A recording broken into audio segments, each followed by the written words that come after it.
Zimbabwe's high-stakes succession drama is heating up, with the billionaire businessman Tagwirei pushing for a fast-track rise to the top.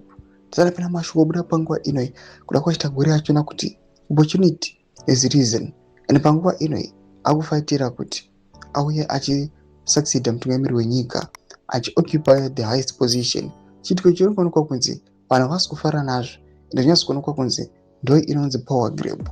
Panguva inoi kunoonekwa kunzi according kune mafactors akasiyana siyana akaita sana the gentleman's agreement, vana Tagwirei vafanira kunge panguva inoi vachisucceeda the Zimbabwean leader. And subscribe or like out on the bell icon.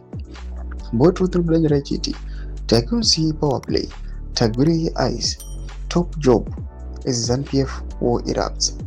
Chipina on chiti insiders say he is closing in on a powerful political seat after forcing his way into ZANU-PF's Central Committee despite fierce resistance from Vice President Constantino Chiwenga.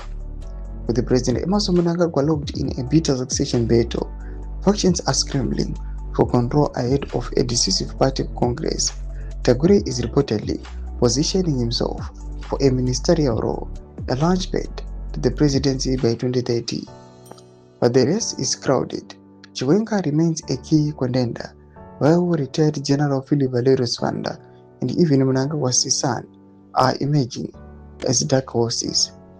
Behind the scenes, alliances are shifting, and former allies could soon become fierce rivals in Zimbabwe's most explosive political showdown. Doma developments aripo arikuonekwa kunzi ndo the new structure irikuda kusana nezvigananda panguva ino kuchionekwa kunzi Tagwirei ndiye arikuda kufaitirwa panguva ine kuti apinde mupolitburo.